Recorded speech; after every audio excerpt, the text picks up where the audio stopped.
a Rostros de la Academia en esta sección favorita, donde tenemos a un profesor invitado siempre y podemos dividir la entrevista en tres secciones.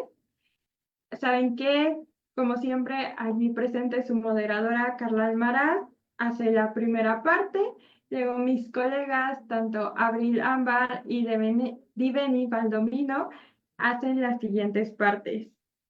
Así que en este momento, maestro, ¿cómo se encuentra el día de hoy? ¿Cómo está? Todo muy bien, muchas gracias por la invitación, sobre todo, qué amables.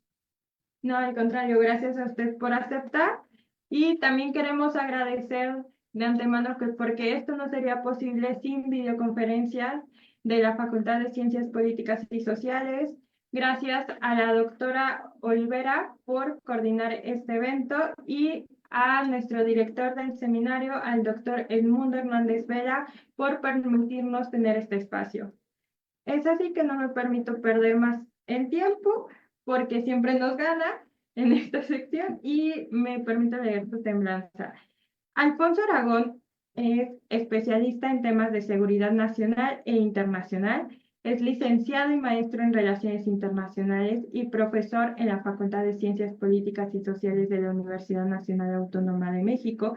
Es egresado del Centro William Perry de Estudios Hemisféricos de Defensa en Estados Unidos y del Centro Regional de Contraterrorismo en el Sudeste de Asia, CEARC, en Malasia. Es maestro en estudios sobre política internacional y cuenta con una especialidad en armas de destrucción en masa, en ambos por Middlebury Instituto Internacional de Estudios, MI, en California, Estados Unidos. Ha sido instructor y catedrático en las instituciones académicas por la Universidad Nacional Autónoma de México, la Universidad Iberoamericana, el TEC de Monterrey y la Universidad de las Américas. También ha fungido como conferencista en INTAM, el CIDE, el Colegio de Defensa, el Centro de Estudios del Ejército y Fuerza Aérea y la Escuela Superior de Guerra de la Sedena, el Centro de Estudios Superiores Navales de la CEMAR y el Instituto Matías Romero de la Cancillería. Ha sido conferencista e instructor en temas de seguridad internacional en diversos países del continente americano y cuenta con diversas publicaciones. Ya una vez que ustedes también ya conocieron un poco más del maestro, es que sabemos que la seguridad internacional es un fenómeno y también tiene dinámicas globales, es muy multifacético y también luego se tiende a ir a algo más local, ¿no? Y con esto me gustaría preguntar, en el caso de América Latina, ¿cómo impactan estas dinámicas de seguridad internacional a la seguridad interna de los países? Te agradezco. Es una pregunta, creo que es compleja de contestar por todas las aristas que implica, pero lo primero que tenemos que entender es que todo lo que pasa en términos de la sociedad internacional, no importa si es en el ámbito político, social, económico o ahora ambiental, sanitario, en fin, todo siempre va a tener una expresión local. Y esas expresiones locales obviamente son objeto de la política pública de cada uno de los estados, solamente que se van a expresar de manera diferente. Entonces, todo esto va a depender en buena medida de las capacidades con las que cuenta el Estado, el poder nacional que ostenta y sobre todo la tipología o la forma en que se desarrolla su gobierno. Esto también va a tener que ver en buena medida con la forma en cómo la sociedad se aproxima a las políticas públicas para apoyarlas o no. Y entonces ahí vamos a ver el impacto, si es significativo, es medio o es bajo, de todo esto que pasa en la sociedad internacional. Por ejemplo, hace quizás algunos ayeres, cuando pues, su servidor era un poco más joven, eh, pensábamos en buena medida que en el ámbito de las relaciones internacionales, aunque todo estaba conectado, pues lo que pasaba en otros lugares del mundo difícilmente podía alcanzar a tener algún impacto significativo en la localidad, sobre todo en algunos lugares que parecían estar muy alejados geográficamente hablando.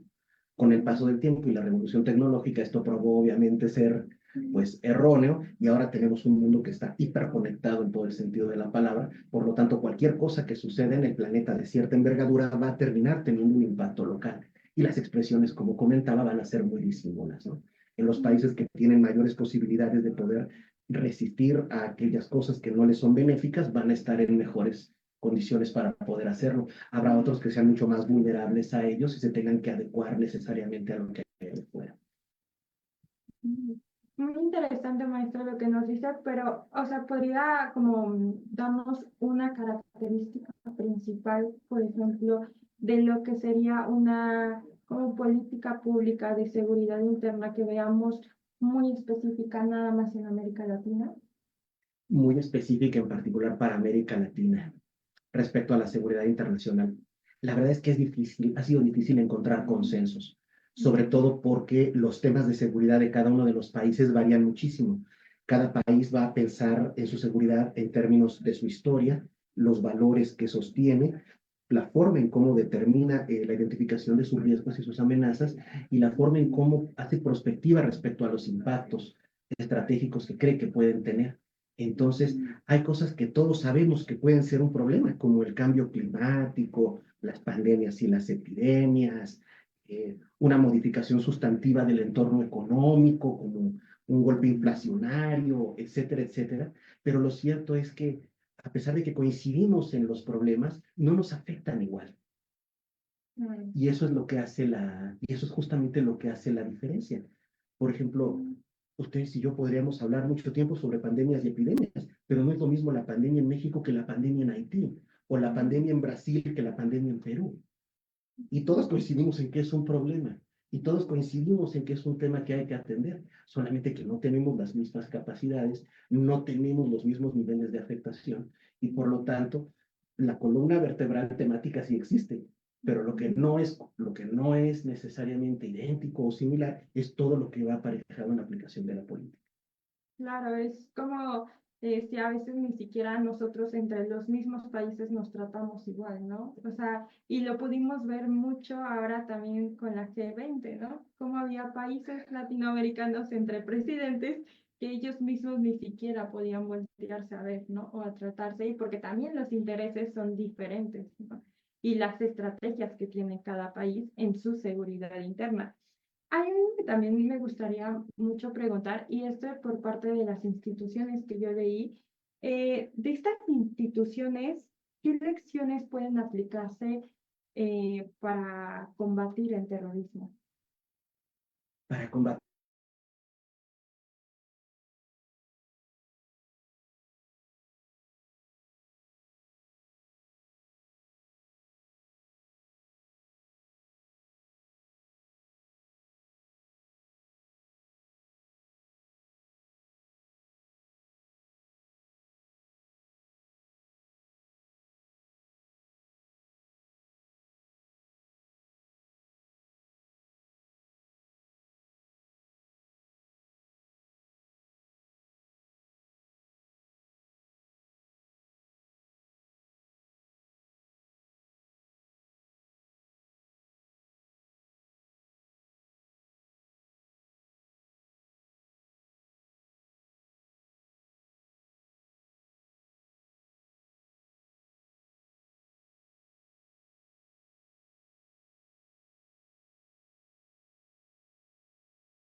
Disculpa, nos fuimos por fallas técnicas, pero justamente para retomar el tema, nos estaba comentando el maestro en estas lecciones que había tenido en estar en estas instituciones para poder aplicarse para combatir en el terrorismo. Te agradezco. Fíjate que quizás una de las cosas más complejas es entender el fenómeno de fondo. Y uno de los grandes problemas que yo he tenido oportunidad de ver conversando con gente que pues trabaja en esas instituciones en varios países es que no tenemos una definición mundialmente aceptada de terrorismo. Entonces, eso dificulta enormemente el cómo se puede acercar una institución de un país con otra, entendiendo que la forma en cómo van a percibir el fenómeno es mucho, muy diferente. Entonces, al día de hoy tenemos más de 300 definiciones en la materia y no nos podemos poner de acuerdo. Y no nos podemos poner de acuerdo porque el terrorismo se entiende como es un subsegmento de la violencia política. Entonces, desde el momento en que el terrorismo se entiende como tal, obviamente cada país le va a dar una interpretación muy diferente en ocasión de su experiencia histórica, en ocasión de aquellas amenazas que cree que tiene en función de la denominación y sobre todo, como decíamos, la forma en cómo espera tipificar ciertos delitos en ocasión de su particular contexto. Entonces, pues no es lo mismo la experiencia española del terrorismo con la ETA la experiencia de Yamal Islamilla en Malasia o en Indonesia. Entonces, desde ese momento ya enfrentamos problemas.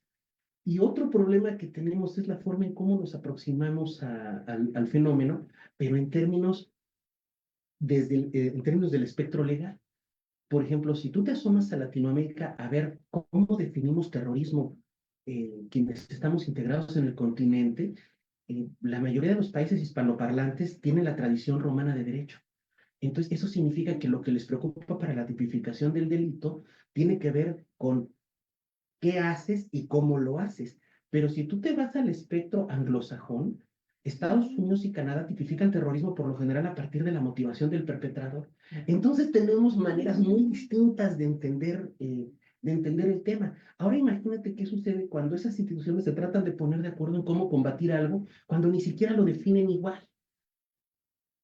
Y eso, digo, eso no ha sido necesariamente obstáculo para que tengamos convenciones y tratados hablando de terrorismo en cierto tipo de contextos, como por ejemplo el terrorismo nuclear o terrorismo y rehenes, terrorismo y seguridad de la navegación, terrorismo y seguridad aérea, terrorismo y personal diplomático, pero en ninguna de ellas te vas a encontrar que se defina terrorismo. Eso es lo más interesante de todo, es super sui generis a diferencia de delincuencia organizada, donde todo el mundo sabe que está la Convención de Palermo y ahí está muy clara la definición que marca qué es lo que tiene que ser.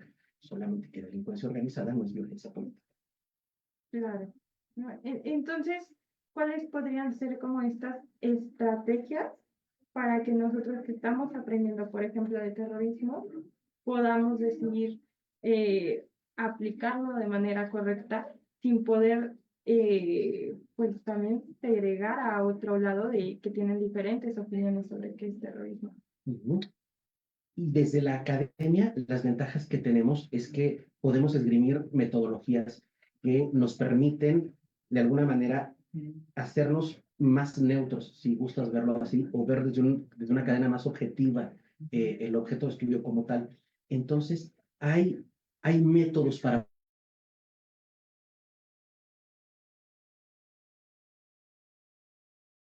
particular de cada país con los formatos y cosas que necesitan, pero por ejemplo puedes encontrarte técnicas como el terrorismo como fenómeno, el terrorismo como técnica, el terrorismo como percepción en el tiempo, el terrorismo como percepción de intereses, y todas esas son útiles para que tú puedas entender lo que estás estudiando, ya sea el grupo, actores dentro del grupo, lo que producen y su impacto, y cada una de ellas tiene un valor particular que nos permite entender pues este tema Claro. tan interesante. ¿Y cuál cree que sea la más correcta? O sea, si desde su opinión y siendo más objetivo, como cuál es la más correcta para poder decir esto así se debería ver el terrorismo, ¿no? No te podría dar una respuesta específica porque cada una de ellas sirve para cosas diferentes. Por ejemplo, si tú quieres ver el terrorismo como fenómeno, lo que te interesa son las expresiones del fenómeno. Y las expresiones del fenómeno del terrorismo son grupos terroristas. Eso significa que si quieres estudiar terrorismo desde esa óptica, lo que tienes que estudiar es, pues, el tipo de grupo que es, el tipo de estructura que tiene, su poder de fuego, su despliegue territorial, cómo se ejerce el liderazgo en la organización, cuál es su objetivo fundacional. Pero eso es para eso en particular. Si tú quieres ver terrorismo como percepción en el tiempo, lo que vas a estudiar es una fotografía en un contexto histórico determinado, dentro del cual hay una gama de actores fácticos alrededor y una serie de valores que en ese momento son preponderantes. Y por eso, en ese momento de la historia, tú algo le puedes llamar terrorismo, pero quizás ahorita eso que pasó en la historia, ahorita no lo veas como terrorismo. Es decir, lo que fue terrorismo ayer, no necesariamente la gente lo puede ver como terrorismo hoy. Y lo que es terrorismo hoy no sabemos si lo vayamos a ver como terrorismo mañana, mañana en ocasión de cómo vamos a modificar el entorno. Entonces, cada una de las técnicas te sirve para algo distinto. Entonces, decir, esta está por encima de esta, automáticamente te excluye de una parte muy importante del análisis. Por eso hay que verlas todas en un arco, como si fueran un sistema, no como si fueran islas.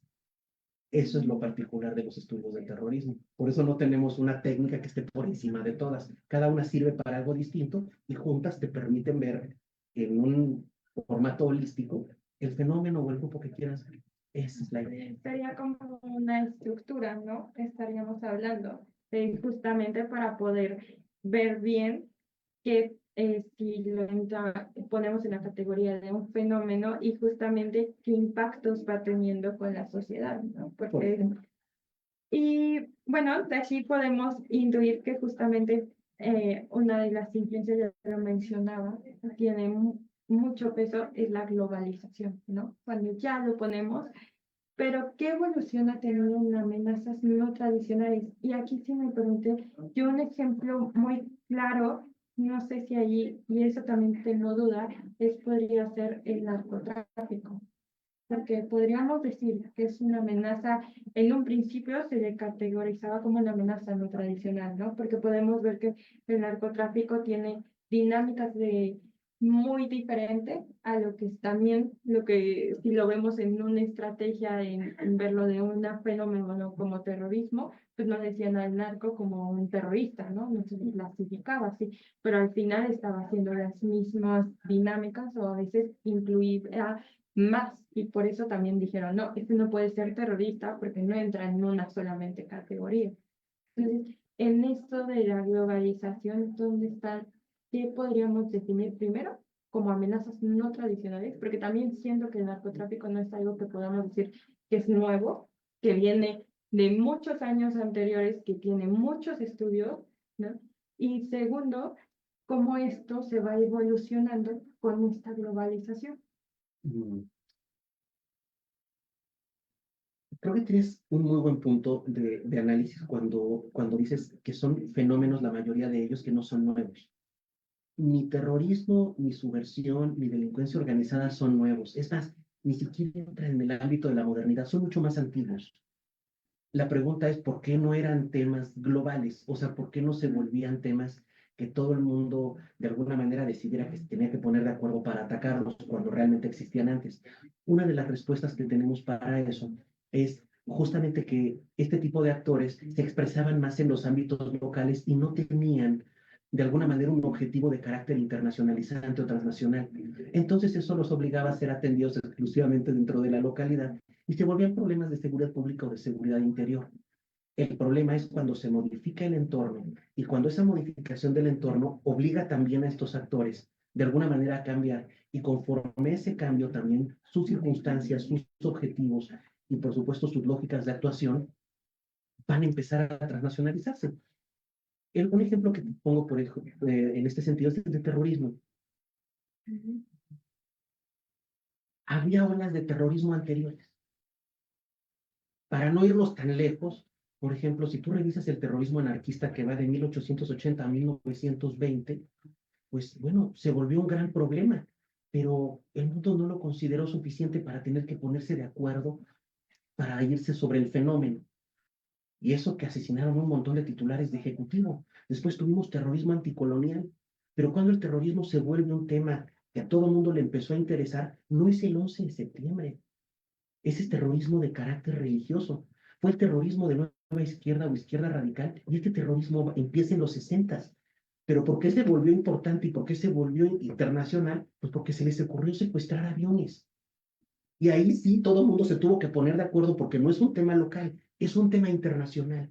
Entonces todo el mundo se tuvo que poner de acuerdo para eso y vimos el ascenso del terrorismo como fenómeno internacional, aun cuando sepamos que nuestro primer registro de terrorismo viene desde el siglo I después de Cristo.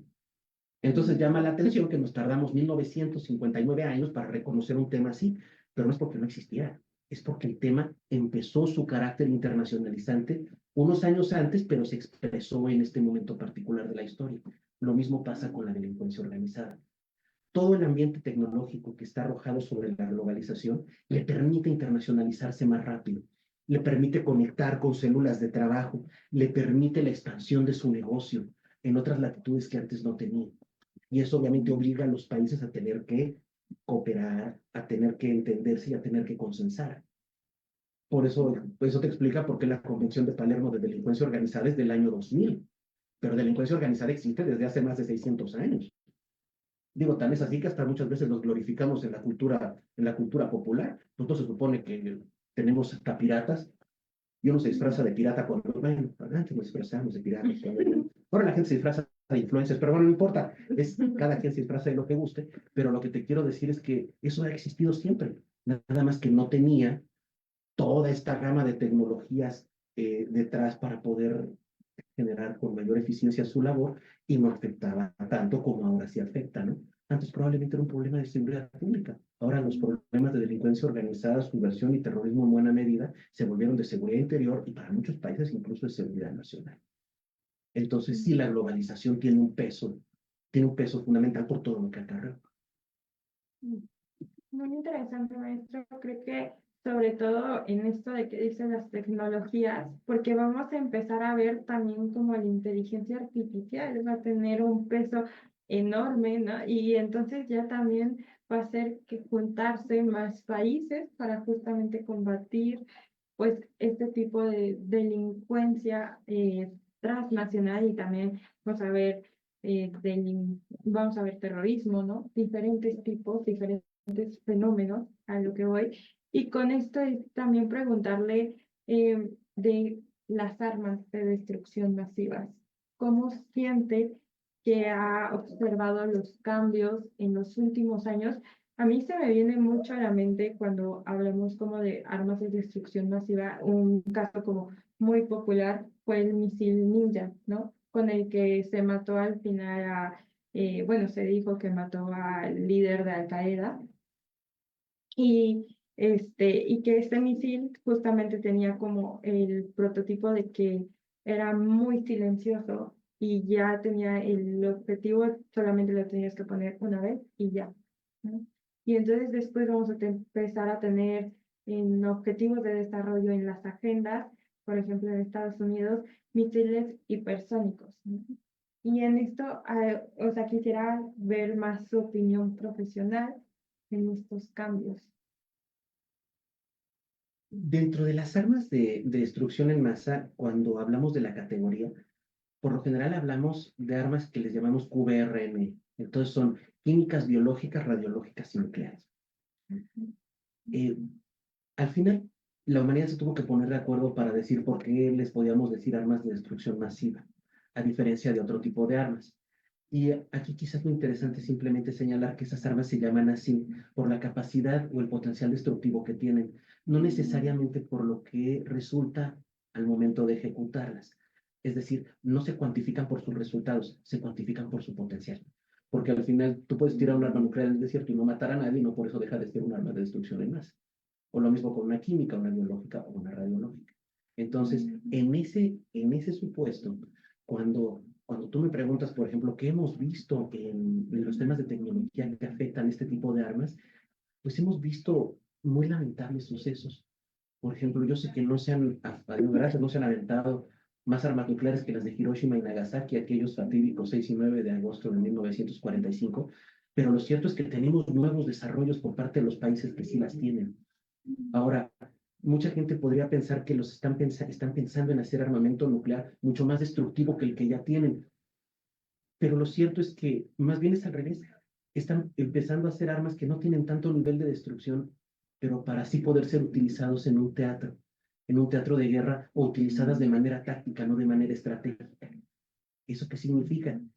Que están pensando en hacer minibombas nucleares, es decir, bombas nucleares con un kilotón o dos kilotones o tres que tú puedas ocupar en un campo de batalla simplemente para revertir una tendencia en ese teatro particular de combate. Pero eso puede ser igual de lesivo que pensar que vas a tener un arma que puede acabar con un país entero, porque simplemente significa que vas a poder tener muchas de estas armas chiquitas y eso no significa que sean menos peligrosas que tener una de gran calado.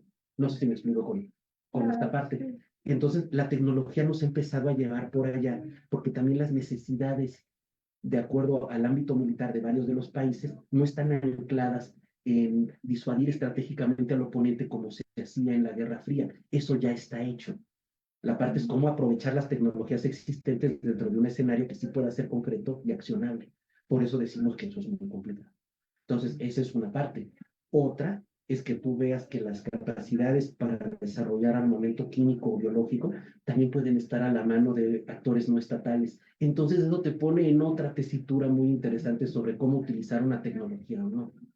Hoy se habla, por ejemplo, de biología sintética. Y si yo lo veo desde el punto de vista del desarrollo, de la protección a la humanidad, de que con eso podemos modificar, pues, semillas, hacer mejores vacunas, eso está muy bien.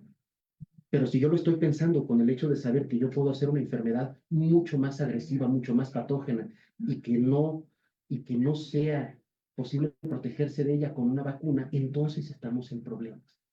Si yo pienso que esos adelantos tecnológicos sirven para que yo genere un virus, una bacteria que pueda ser diseñada específicamente contra algún cultivo estratégico de un país para poderle pegar de una manera que no sea necesariamente con la pérdida de la vida humana, pues también es un problema. Entonces tenemos avances tecnológicos que van en muchos sentidos, que si son utilizados pues para el desarrollo y para la paz, de verdad van a ser increíbles para este planeta. El problema es cuando eso no suceda y cuando se metan en tecnologías armamentísticas, porque hay escenarios que todavía no hemos podido diseñar justamente por el avance de estas, o simplemente la inteligencia artificial. Claro, ¿no? Que es un ciberespacio que todavía estamos tratando de regular, pero ¿cómo regulas algo que llega a todos los rincones, ¿no? Pues sí, digo yo, perdón que lo diga así, pero del ámbito del entretenimiento, a mí me tocó ver Terminator 2 en el cine. Y mucha gente decía que eso nunca iba a ser posible, que tuvieras una computadora que tuviera su propio grado de conciencia, que le permitiera tomar decisiones y demás. Hoy eso ya es una realidad. Claro. Entonces, la pregunta es, ¿cómo vamos a hacer prospectiva en el futuro? ¿Cómo va a ser el planeta en el 2050, en el 2065? Eh, qué son aquellos fenómenos o aquellos elementos propios de ese entorno de los cuales tendríamos que tener mayor cuidado? Y sobre todo, cómo nosotros como disciplina, cómo aportamos para eso. Yo creo que eso es lo más relevante. A mí me hizo pensar mucho, por ejemplo, en el caso de la pandemia, a mí, como viéndolo de una manera como más biológica, como también, aparte, como instrumentos que teníamos, como son las vacunas, de repente también se pueden convertir como en un arma de doble filo para los países, justamente porque era la tecnología que ellos tenían, ellos lo podían desarrollar y podérselo dar rápido a su país, pero no podía alcanzar a llegar, necesitaba la tecnología para que llegara al otro país, ¿no? Por ejemplo, México, cuánto necesitó para que llegaran acá las vacunas, pero cuando estaban allá era fácil porque ellos tenían esa tecnología para reproducir todas las vacunas. Y cuando llegan acá, es como tienen la tecnología, pero no tan rápido. Y también es jugar con, bueno, no es jugar, pero estar trabajando con algo como es lo biológico, también es tener mucho cuidado, ¿no? Y se tienen los protocolos en laboratorio, pero una vez que salen también de los laboratorios, algo que pasaba mucho era como la máquina, por que no estaba bien desarrollada, pues a veces marcaba como si la prueba de COVID estuviera errónea y entonces también era como aislamiento, te privaban como de tu libertad y como también ahí podemos hablar de algo de unos conceptos nuevos, ¿no? Que se están utilizando mucho en seguridad, que es el territorio y el cuerpo, ¿no? Como también puede ser como un arma. Entonces, de aquí podríamos decir, yo en mi consideración quisiera saber cómo su opinión, sobre todo hablando con un experto como usted. Siento que un arma de destrucción fue el MPOX, entonces más conocido y mal dicho viruela de mono, ¿no? Que biológicamente se pone, tal vez no causa tanto impacto como va a ser el COVID, pero sí sigue teniendo importancia. Entonces, ¿podríamos considerarlo como un arma de destrucción? Qué bueno que preguntas, porque para eso también hay técnica metodológica. Para que tú puedas considerar un arma biológica eficiente, tiene que tener tres criterios. Ujú, Primero, tiene que ser altamente patógeno. ujú, El segundo, tiene que tener facilidad de producción. Y el tercero, que es el más importante, tiene que tener estabilidad. Si un agente biológico no cubre con estas tres cosas, no va a ser un arma biológica eficiente. Digo, finalmente, cualquiera podría pensar que pues, cualquier agente te puede servir como un arma. Pues sí, pero si están las capacidades instaladas de los estados, porque son enfermedades que ya existen y que se pueden atacar con una vacuna, pues entonces no van a servir de mucho. Por eso tenemos que elegir arma biológica eficiente. ujú, Entonces, la pregunta es, ¿por qué algunas enfermedades y otras no? Ejemplo, si tú piensas en un virus como el del VIH, ujú. mucha gente dice, no, pues es que es un arma, puede ser un arma biológica. Yo les diría, no, porque no tiene estabilidad. Y para que tú puedas hacer algo con un arma, tienes que tener criterios de planeación. Y los criterios de planeación lo que te indican es en qué tiempo va a suceder algo, cómo va a suceder, bajo qué lógica, cuál es el impacto, y puedes tener un alcance para medir todo eso que acabo de mencionar. Pero un agente biológico que no puedes medir cuánto va a tardar en hacer efectos, cómo lo va a hacer, que no es fácil que la gente se enferme con ello, es muy complicado. Por eso decimos que tiene que reunir las tres cosas. Y, por Claro, ejemplo, el COVID, por ujú, ejemplo, no cumple con esas tres, claro, porque el COVID no cumple criterios de estabilidad. Había gente que le pasaba unas cosas, había gente que le pasaba otras, había gente ujú, que tardaba mucho, había gente que tardaba poquito. Es decir, no hay manera en que tú puedas saber exactamente cómo se va a comportar el agente. Por eso es importante tener lo que siempre hemos dicho en la academia, lo que siempre decimos en nuestras clases, en la universidad, en la facultad. Decimos, para analizar hay que tener método y ese método tiene que ser cuantificable y cualificable muy claramente con base en el método científico. Digo, lo otro es más político, no es una plática más política, tiene otro tipo claro. de cosas también muy interesantes sin duda, pero lo cierto es que técnicamente son estas tres cosas. Por eso decimos que hay cosas que sí podrían entrar, hay cosas que es un poquito más complicada. Lo que sí es cierto es que independientemente de si es un biológico con ciertas características, si te generó una pandemia o una epidemia, sí es un tema de seguro. O sea, al final lo tienes que Claro. considerar. Solamente quiero hacer aquí una acotación. Yo entiendo, porque finalmente tenemos, pues nuestra universidad sí siempre también lo ha manejado, las personas somos lo más relevante. Eh, pero lo cierto es que hay cosas que no se pueden medir así en el análisis estratégico. Digo, no por denigrar la vida humana, simplemente porque se tienen que medir desde otras latitudes. Había gente que decía que el COVID era un tema de seguridad por el número de gente que lamentablemente falleció por ello. Y yo les decía, si ese fuera el caso, entonces la diabetes tendría que estar por arriba del COVID.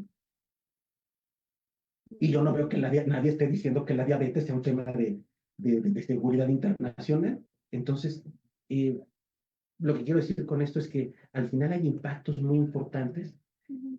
y lo que sí es cierto es que la diabetes me queda claro que es un problema, mucha gente se muere por ello y deberíamos atenderlo más, pero no disloca la cadena de suministros internacional ni te detiene economías. El COVID puede que no te asesine tanto o sea, no tiene un rango de mortalidad quizás como el que sí tiene la diabetes, pero sí detiene economías. Y entonces tenemos otros ejes para poder analizar la realidad. Entonces, en esto, ¿cómo podríamos ver un control? ¿Cómo podríamos un control para a lo que voy es justamente de las armas?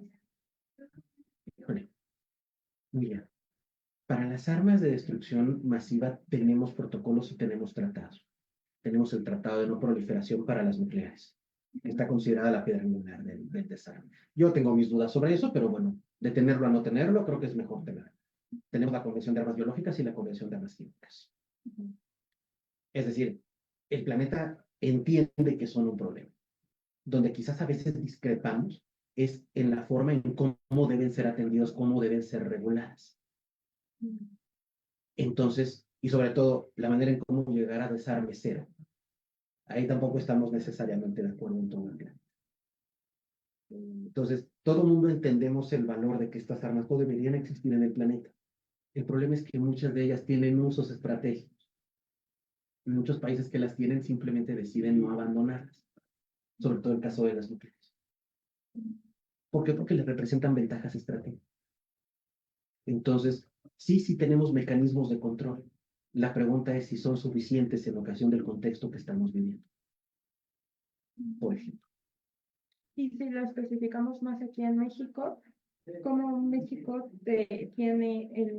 está participando en estas conferencias? ¿Cuál ha sido, pues este actor ha participado o es asistente? México siempre se ha caracterizado por tener una diplomacia muy activa en asuntos de desarrollo. En ese sentido, siempre ha gozado de una gran reputación a nivel internacional. Desde aquellas épocas de los 60s y los 70s, cuando empezó todo este tema, ¿no? Con el embajador García Robles. Es decir, siempre ha habido una gran tradición mexicana en materia de desarme.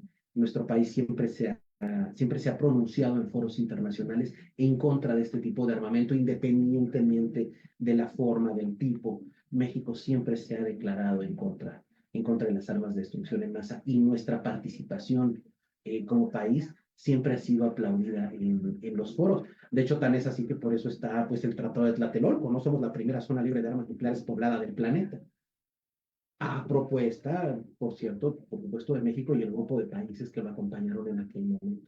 Entonces, México siempre ha tenido una voz para ese tipo de efectos y eso no ha cambiado. Y me parece que ha sido un gran acierto de nuestro país y de quienes tienen las riendas en esto, porque finalmente demuestran que lo que tenemos en el artículo 89 como nuestros principios de política exterior se cumplen cuando menos en esa materia. Entonces, en eso México siempre ha sido.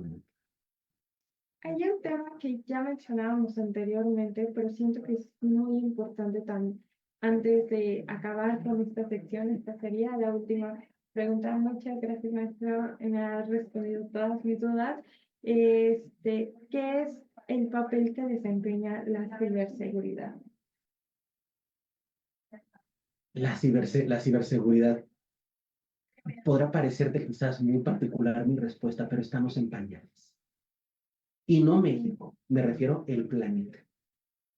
Hay cosas que todavía no se alcanzan a ver de un universo que está nada regulado, en el que existen muchísimos problemas de aproximación, sobre todo porque es un espacio que no está siendo reclamado por nadie más que por las personas que están en ellos sin algún tipo de límite alguno. Y aunque hay países que han intentado hacerlo y tienen legislaciones cada vez más sólidas en la materia, lo cierto es que no son la mayoría. Claro. Y el grado de vulnerabilidad que tiene el planeta en esta materia es altísimo. Y no estamos hablando nada más de la esfera gubernamental, estamos hablando a nivel personal. Tú ves cada vez más ataques con ingeniería social, donde la gente no sabe qué está pasando y cae sistemáticamente en de las trampas de los ciberdelincuentes, etcétera, etcétera. Entonces, desde el plano personal, uno ve todo lo que nos hace falta por hacer y decimos, bueno, si las personas estamos experimentando este grado de vulnerabilidad, ¿cómo está a nivel, o sea, cómo se ve desde el nivel internacional el tema? ¿Cómo es que los países perciben sus rangos de vulnerabilidad respecto al tema? Hay unos que tienen menos, por supuesto, pero nadie está completamente a salvo. Por eso decimos que no hay seguridad al 100%, no hay seguridad perfecta. Siempre hay tramos de vulnerabilidad que tienen que ser atendidos, pero este tema que mencionas es uno de los que más dolores de cabeza le da a la sociedad internacional. No en el futuro, ya desde ahorita, pero hacia el futuro, porque además es el que tiene capacidades de modificar el entorno estable. Entonces, no es un tema sencillo. Por eso decimos que el tema de la ciberseguridad llegó para quedarse, sin duda, solamente que no estamos avanzando tan rápido como quisiéramos en su atención. Ese es nuestro tema. Pero sí vimos un avance, podríamos decir después de la pandemia, ¿no? Porque siento que en la pandemia, a partir de ahí, como que todo se volvió más tecnológico.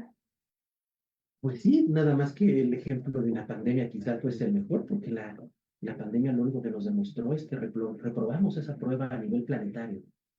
La pandemia lo que demostró es que no pudimos hacer una sola voz como humanidad para enfrentar un tema que era objeto de todo el mundo.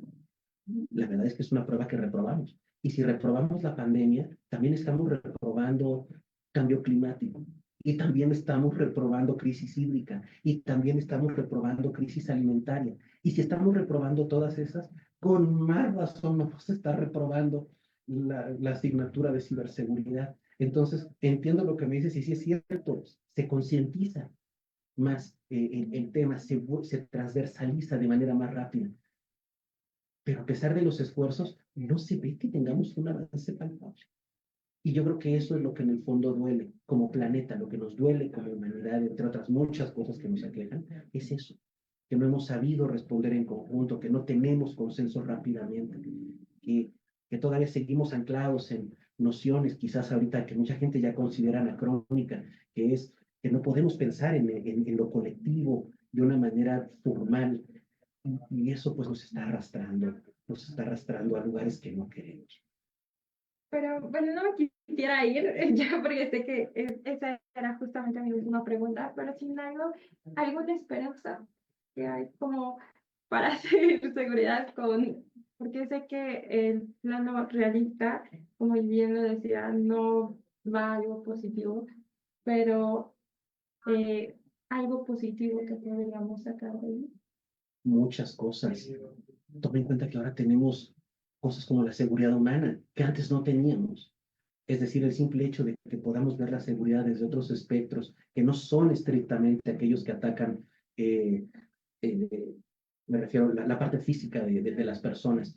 Es decir, que ya estemos hablando no nada más de paz negativa, sino de paz positiva, que tengamos estas nuevas escuelas para entender desde la seguridad otros aspectos, que no nada más estemos pensando en el Estado como el centro de la seguridad, sino las personas.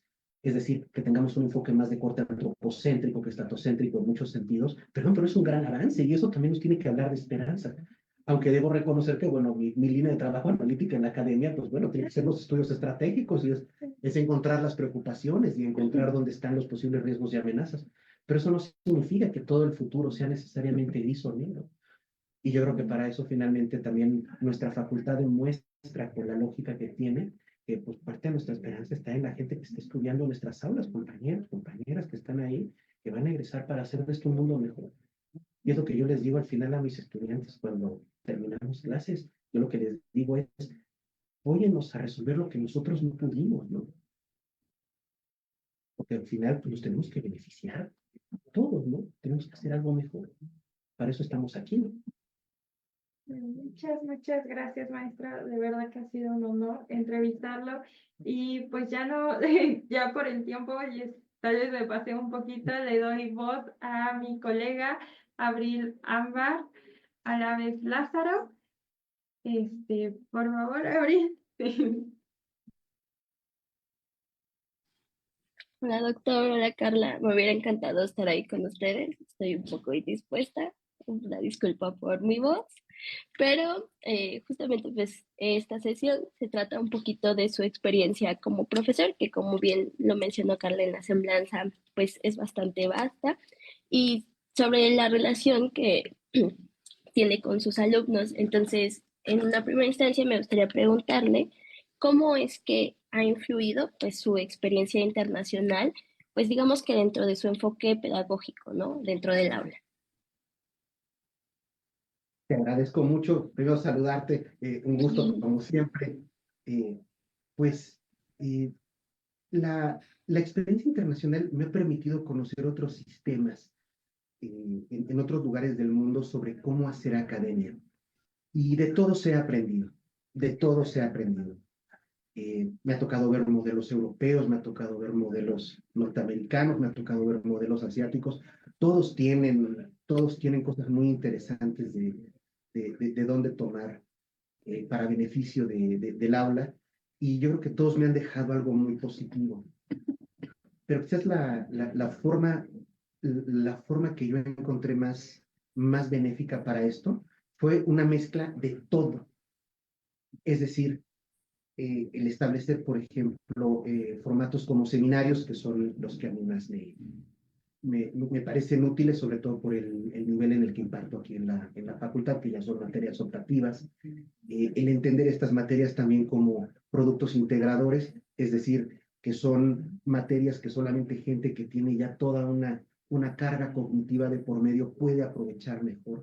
Y sobre esto entonces establecer las dinámicas a nivel grupal, sobre todo preparando a la gente para el mercado laboral. Yo creo que eso ha sido en mi experiencia lo que más me ha dejado, el combinar la parte profesional con la parte académica y la experiencia en varios países, ¿no? Yo creo que eso ha sido. Y algo bueno que me llamó la atención dentro de la primera parte de la entrevista era un poco que nos dábamos cuenta que los conceptos pues eran un poco difíciles de construirse, ¿no? Porque a lo mejor también dependía un poco de la época o del contexto, ¿no? Por ejemplo, si buscábamos darle una determinación a qué era terrorismo, a qué es la delincuencia organizada. Entonces, esto pues me deja la duda de que mm, pues digamos que cómo fomenta pues el pensamiento crítico entre pues las y los estudiantes pues en temas precisamente de seguridad internacional. Te agradezco por la pregunta. A mí me gusta mucho detonar el pensamiento crítico a partir sobre todo de estudios de caso, que creo que es la mejor forma, sobre todo porque acercamos a la comunidad a cosas que se están desarrollando allá afuera, pero sobre todo con la lógica en cómo se desarrollan estrictamente en el plano laboral, pero dándoles todas las herramientas para que desde la academia se construyan esas capacidades. Entonces, eso lo vuelves un círculo virtuoso y eso me parece que ayuda mucho. Es decir, que tú puedas siempre dar ejemplos muy concretos de aquellos conceptos, aquellas teorías que por supuesto tienes la necesidad de ver para que se comprenda la disciplina, el objeto de estudio como tal, y entonces la gente le da mucho más valor. Yo siempre que pregunto si la gente quiere ejemplos, por lo general lo dicen. Entonces ya me acostumbré a que en vez de preguntarle simplemente lo hago. Entonces, la manera en cómo se construye la asignatura tiene que ver con eso. Y entonces, para que eso suceda, tienes que someter al estudiantado a un problema para que ponga en práctica las tres cosas que vemos en las clases, ¿no? Que son finalmente conocimientos, habilidades y actitudes y valores. Y entonces esas tres cosas se conjugan en ese momento y tú puedes aportar con tu conocimiento profesional o académico en la guía que vas a dar para el correcto uso de las metodologías, las teorías que están llevando, los conocimientos que están integrando. Y yo creo que eso es lo mejor que puedes hacer para detonar el pensamiento crítico. O sea, al final es un desafío que tú le pones al grupo en las manos para que con lo que tiene lo pueda resolver. Y si tú ves problemas en su resolución, aportas en ese momento con base en lo que ellos han visto antes con otros colegas tuyos y con lo que están viendo en tu clase. Sí, concuerdo totalmente. Bueno, como estudiante también puedo hablar que sí, aprender a base de ejemplos, pues obviamente que es muchísimo más ilustrativo, ¿no? Y en este caso, pues ya no solamente te puedes centrar como en la cuestión del diagnóstico, sino también pensar, ¿no? En futuros escenarios, en estrategias, ¿no? Y centrándome un poco en esta cuestión de las habilidades, digamos que, ¿qué habilidades busca desarrollar en sus estudiantes para que pues puedan enfrentarse, ¿no? A futuros desafíos profesionales? Yo por lo general busco que sean sobre todo técnicas analíticas, mucha metodología de análisis, porque al final para lo que nos pagan a los internacionalistas allá afuera es por pensar. Entonces, para poder hacerlo de la mejor manera, de la manera más eficiente y correcta, pues obviamente tiene que haber método, tiene que haber técnica. Y entonces, sobre esa lógica es que yo me aproximo en las clases al estudiantado. Me gusta poner un gran contexto, dar el contexto formal, luego dar un contexto analítico con el herramental que se va a usar e ir viendo cómo se va tejiendo una cosa con la otra para llegar a un producto determinado. Y entonces lo que ha sucedido es que el estudiantado lo ve como una ventaja porque ve su esfuerzo reflejado en algo concreto. Y ese algo concreto además tiene ciertas características que yo sé que son elementos que se piden allá afuera, ya sea en el ámbito gubernamental o en el ámbito de la iniciativa privada. Entonces yo siento que eso le suma y le aporta a los estudiantes. Por eso creo que lo que más se llevan, particularmente en una eh,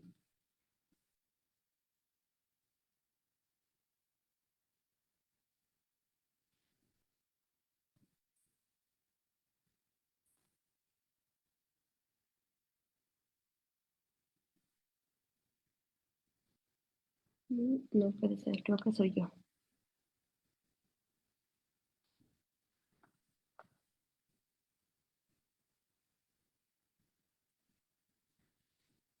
No.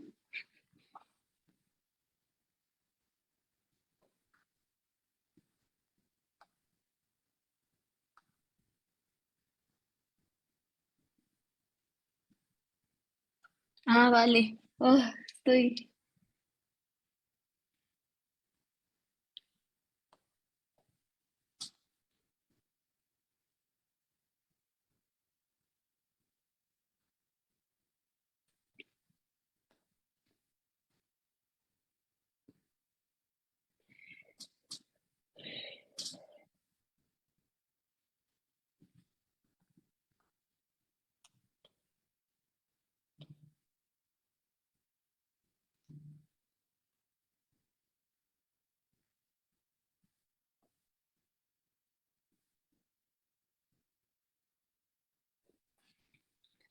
A mí que tengo la voz bien.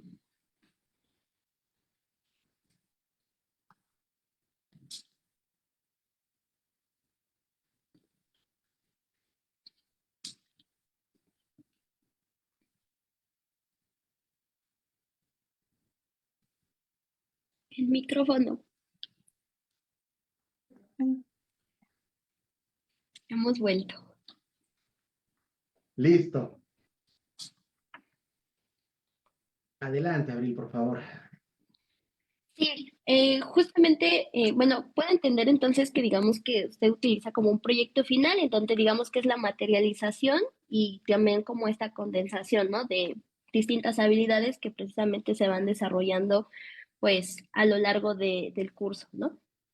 Entonces, en ese caso, me gustaría preguntarle, pues, ¿cuál considera que sería el mayor reto para enseñar, pues, digamos, temas de seguridad nacional e internacional, pues, a los estudiantes, ¿no? También considerando un poco que, bueno, en cuanto a las materias que usted imparte, como que tienden a sonar, pues, bastante interesantes, ¿no? Control de armamento y desarme, pues, es como que, no sé, a lo mejor lo primero que se te viene a la mente es que vamos a ver sobre armas, tipos de armas, o no sé, como que quizá y ver cómo introduce a los estudiantes para pues empezar a comprender, ¿no? Los contenidos de los cursos que imparte.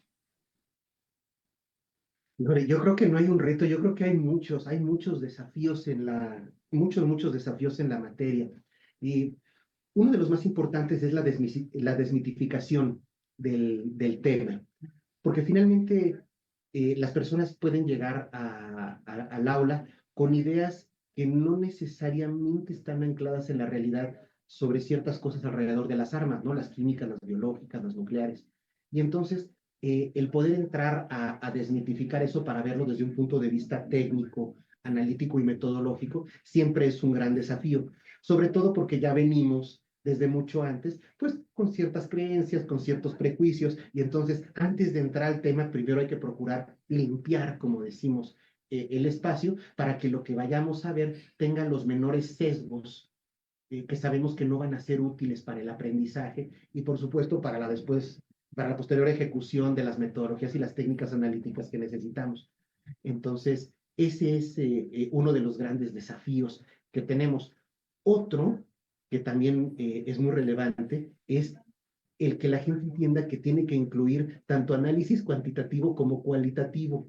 Y eso a veces es un poquito pesado porque yo entiendo que la gente no está acostumbrada a los números, no está necesariamente acostumbrada a los ambientes quizás más matemáticos, pero lo tenemos que hacer, es una obligación también en las ciencias sociales. Entonces, esos serían quizás, a mi juicio, dos de los más grandes desafíos que encuentro para eso. Y quizás uno más, que sería el que a veces, eh, cuando cuando todo el mundo hemos sido estudiante, pensamos en el conocimiento como si fueran pequeñas cajas y esas cajas están aisladas unas de otras, cuando en realidad no son islas, todo es un sistema y todo se alimenta de todo. Entonces, el poder traer a los estudiantes en clase y decirles que requieren el conocimiento de todo lo que están viendo en las demás materias porque lo vamos a aplicar aquí, de repente es un desafío, porque la gente a veces no encuentra cómo se vinculan hasta que lo estamos viendo en clase y a veces eso cuesta trabajo. Entonces, esos serían algunos de los desafíos que te podría platicar ahorita, aunque nos podríamos llevar el resto de la entrevista platicándolos, pero finalmente parte de eso es el trabajo de quien está al frente del aula, ¿no? Es identificar esos desafíos y ver cómo a través de la construcción de la currícula y del formato didáctico que elegiste para acercarte, de tu estrategia didáctica, es como vas a atender el tema. Sí, bueno, nos habla de tres desafíos pues bastante grandes, ¿no? Porque precisamente como dice, ¿no? Tenemos ya ciertas ideas sobre lo que esperamos ver a lo largo de un curso y precisamente barrer con ellas es, pues sí, implica un reto, pero como bien dice, ¿no? Es también responsabilidad de la persona que está frente del grupo, ¿no? Entonces, en ese caso, pues, ¿cómo es, qué impacto cree que tendría, pues precisamente esta retroalimentación constante en el aprendizaje de sus estudiantes? Yo, por lo general, lo observo de una manera muy positiva, porque en la asignatura que imparto hay tres exámenes. O sea, hay tres momentos para evaluar el aprendizaje, además de que para todas las clases hay que tener una lectura y hay una actividad de aprendizaje aparte. Entonces, por lo general, cada clase inicia con una retroalimentación de la sesión anterior, que es simplemente para identificar si hay algo que no haya quedado muy claro, porque se entiende que lo que vamos a hacer requiere una completa e impecable lógica detrás de ello. Entonces, eh, cada vez que tenemos esa oportunidad de retroalimentar, garantizamos que nadie llegue a un momento en el curso en el que no entienda nada. Y entonces esto obviamente siempre es muy positivo. La misma gente nos lo dice con la sistematización de la clase, que esto les permite eh, poder incluso descubrir nuevas dudas cuando estamos haciendo los repasos o cuando algún compañero o compañera tiene alguna duda que quizás a otra persona no se le había ocurrido, el tener ese espacio de retroalimentación. Y como es todos los días, no tenemos que esperar hasta el final para descubrir que a alguien le fue muy mal. Entonces, eso nos permite ir llevando de la mano a todo el grupo y sobre todo hacer lo que también nos gusta hacer en la universidad, que es hacer que la gente se cuestione como grupo, porque finalmente no solo son individuos, estamos hablando de grupos, somos comunidad. Entonces, la idea de un grupo es que empiece bien y todo el grupo termine bien. Y para eso la retroalimentación es una de tus herramientas fundamentales para llevar a buen puerto el esfuerzo. Por eso lo tenemos que hacer diario, pero además cuando vienen los exámenes lo volvemos a hacer de manera más puntual y después de los ejercicios lo volvemos a hacer. Y entonces, al final, yo creo que garantizamos en buena medida que si no todo el mundo, pero cuando menos la mayoría, lleve a buen puerto el objetivo general de la materia, que al final es lo que nos interesa, que tengan una preparación de excelencia. Esta idea de precisamente, ¿no? Ver como el avance del grupo de forma grupal y no de individual, me parece bastante enriquecedora. Y bueno, uno como estudiante, pues es algo que también notas, ¿no? En el ejercicio, ¿no? Y el trabajo constante, ¿no? O sea, precisamente el estar incentivando el pensamiento crítico dentro de las clases y verlo también reflejado dentro de un examen, pues también es una manera de probar nuestros conocimientos, ¿no? Y también dejar de tenerle miedo a este tipo de herramientas, ¿no? Porque uno le dice exámenes y, ¿no? Pero no, o sea, es una manera también es en la forma en la que vamos a evaluar qué tanto estamos aprendiendo y en qué áreas mejorar, pero tampoco desde una crítica, bueno, hacia nosotros mismos dura, si no pasamos un examen, ¿no? Sino verlo como una oportunidad de seguir trabajando de forma constante, poner atención a las clases y precisamente, ¿no? Llegar como a sí, tener el conocimiento, como bien decía, no archivado en cajas, sino que tratar de tenerlo de forma conjunta, ¿no? Entonces, en ese caso, pues no sé si nos gustaría hablar como de algún proyecto o actividad que usted como que imparte dentro de clases y cree que es donde más puede ver pues la reacción de sus estudiantes y que cree que lo enriquece, ¿no? Te agradezco, te comparto una. Por lo general las voy cambiando, cada clase es diferente. Pero, por ejemplo, en esta que se está cerrando, hay ejercicios en donde, por ejemplo, yo le pido al grupo cosas como, por ejemplo, usted forma parte de una consultoría internacional en la materia, a usted se le ha encargado el realizar un dictamen sobre si Japón podría desarrollar armas nucleares en el futuro, aproximadamente para 2050. Este, comente, por favor, con base en lo visto en clase, cuáles son los criterios técnicos a observar, qué es lo que se debería de analizar y sobre todo cómo se va a ejercer el resultado para la toma de decisiones y me lo tienen que presentar en un producto y van contratiempo. Entonces, yo automáticamente obligo a la gente a que tenga que meterse en un tema, darle una respuesta, integrar un documento analítico.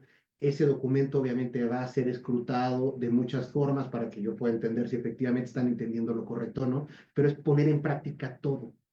Y entonces ahí yo puedo observar si la metodología la están desarrollando de forma correcta o no, si los conceptos fueron entendidos de buena forma o no, si la integración del documento es correcta o no. Entonces, todo eso sirve para las retroalimentaciones y después lo que hacemos es que lo platicamos entre todos para yo poco a poco irles diciendo, miren, acuérdense que esto no es así, esto requiere más detalle o esto tiene una expresión de este tipo, tengan cuidado con esta aproximación y entonces así construimos. Esos son los tipos de ejercicios que tenemos en clase, que yo siento que ayudan en buena medida para eso. A veces les toca jugar rol de gobierno, a veces son iniciativa privada, en fin, pero al final tienen que entregar un producto escrito y ese producto tiene ciertas características. Entonces, yo creo que eso ayuda mucho, sobre todo porque la gente ya se va metiendo en la lógica de lo que le va a pasar allá afuera, sobre todo si decide dedicarse, bueno, a Ujú. cómo estás en el futuro. Sí, me encanta. Y bueno, justo va mucho de la mano de esto que nos dijo, de que al internacionalista se le paga por pensar, ¿no? Entonces, justo, ¿no? Es incentivar este pensamiento. Y ya empezándonos como a introducir un poco a la tercera parte de esta entrevista, que va a ser más sobre de introspección, pues me gustaría preguntarle cómo evalúa, pues, el éxito de su relación, digamos, profesor-estudiante, pues, a lo largo de un curso que imparta. Bueno, yo, por ejemplo, algo que me gusta mucho hacer es que cuando yo entro a clases, yo lo que les digo es que son mis colegas. Y me parece que es una forma de también hacer a la gente copartícipe de la responsabilidad, porque finalmente uno trata a la persona como profesionistas. Y eso implica darles un trato que no nada más es el del estudiante tradicional, es hacerles ver también que entre todo mundo hay una corresponsabilidad en el aula y que además el trato es lo que se va a tener que reflejar en el futuro profesional. Y yo creo que esa es una manera de apoyar también en la construcción, sobre todo por la forma en cómo uno se aproxima a la gente. Y me parece que cuando nos aproximamos en términos de pares, la gente tiende a ser más receptiva y no por eso se pierde el respeto de la línea profesor-estudiante. Y yo creo que eso sobre todo ayuda mucho también para abrir los canales de confianza, que cuando menos yo he visto, la gente afortunadamente los toma de la mejor manera e incluso se acerca para preguntar de otras clases, de sus proyectos de investigación o, ¿por qué no?, incluso de problemas personales que pueden llegar a tener. Y pues uno finalmente, a pesar de que le gusta ver el avance del grupo como un colectivo, uno no puede hacerse a un lado de las necesidades individuales de la gente que tenemos en el aula, porque finalmente la gente que está en el aula, que estamos en el aula, no somos números de cuenta, somos personas. Y cada persona también tiene elementos dentro de su propio contexto de aprendizaje que son muy particulares y que también los profesores tratamos de atender. Entonces, en esa gran mezcla de diálogo que acabo de mencionar, me parece que se crea un contexto muy armónico para que la gente pueda avanzar en el conocimiento y en su preparación, que es lo que nos importa en la universidad. Entonces, yo lo hago de esa manera. Entiendo que obviamente es perfectible, pero me parece que es de una forma que cuando menos ha funcionado o es lo que me ha dicho el estudiantado hacia el final del curso que les parece que ha sido adecuado y que les ayuda. Muchas gracias nuevamente. Ya igual para ir cerrando con mi sesión, por último, me gustaría entonces pedirle que si nos puede dar o qué consejo le daría pues a quienes quieran dedicarse a la docencia. Caray, a la docencia. Bueno, de entrada, colegas, la mayoría de los profesores los fuimos creando con el paso del tiempo y como adjuntos en su inicio, quizás. Yo lo que les sugeriría son cursos de andragogía, que es educación para adultos, creación de material didáctico, cursos de pedagogía básica y sobre todo didáctica. Si van a entrar sobre el tema de la docencia, esos son los básicos, lo más relevante, además de todo aquello que esté relacionado con el objeto de estudio específico al que se quieran ir. Pero sobre todo, entender la docencia desde el punto de vista de la formación de las personas. Y yo creo que en el fondo eso es lo que tenemos que entender, que somos personas. Y si eso lo llevamos a buen puerto de inicio a fin, yo creo que no hay actividad académica que lleve a mal puerto, ¿eh? Pero yo eso sería lo que más recomendaría de inicio para quien se quiere ir a la docencia, que fue lo que, pues, gente como su servidor tuvo que aprender a la mala, ¿verdad? Y que empezamos quizás copiando los esquemas de profesores que nos gustaba mucho como daban clase, porque eso es lo que hacemos los seres humanos, imitamos aquello que creemos benéfico, positivo o productivo, y después lo vamos acompañando de todo lo que ya es la parte más profesional, la parte más científica, la parte más metódica y técnica. Entonces yo creo que por ahí es por donde se pueden ir con él. Muchas gracias. Yo estoy segura que quienes nos están viendo han tomado nota. Eh, Realmente yo sé que usted es un gran profesor. Agradezco mucho el tiempo que brindó para contestarme todas estas preguntas. De mi parte es todo y pues le paso, bueno, ahí está con mi compañera Diveni, que es la que va a ser la encargada de esta tercera sesión y pues nos vemos para la despedida. Que estés muy bien también y que te mejores. Gracias. Bueno, buenas tardes nuevamente. Ya nos hemos saludado dos veces. La verdad es que para mí sí es un honor y un placer compartir este espacio con usted, porque personalmente mis temas de interés son justamente relacionados a la seguridad internacional. Entonces, de verdad es una admiración estar con alguien con su trayectoria, con su profesionalidad y además con su trabajo, ¿no? Entonces, de verdad, yo estoy muy feliz y emocionada. Bueno, ¿me puede pasar, por favor? Muchas gracias. Por favor. Y bueno, para esta sección, pues ya pasamos a las preguntas personales y ya un poquito ya dejamos de lado como lo académico, aunque sí se mencionan un poco sobre estas, pero pues vamos a dejarlo ya más tranquilo. Y bueno, para empezar, ¿cómo ha influido su experiencia internacional en su enfoque pedagógico dentro del aula? No, perdón, disculpe, una disculpa. ¿Qué le motivó a dedicarse al estudio de la seguridad nacional e internacional? Ah, yo pensaba que ibas a preguntar si me gustaba Star Wars, pero bueno, no importa. Como en el ámbito personal, pero me parece muy bien. Desde, desde que era mucho más joven, me interesaron los temas de seguridad porque mi abuelo fue militar. Entonces había cosas que me interesaban mucho del estamento militar y con el paso del tiempo, de los episodios que más me gustaban, por ejemplo, de mis clases de secundaria y de preparatoria, tenían que ver con conflictos. Entonces, la lógica de entender los conflictos, el por qué, para qué, sus impactos y demás, se volvió un interés de carácter personal.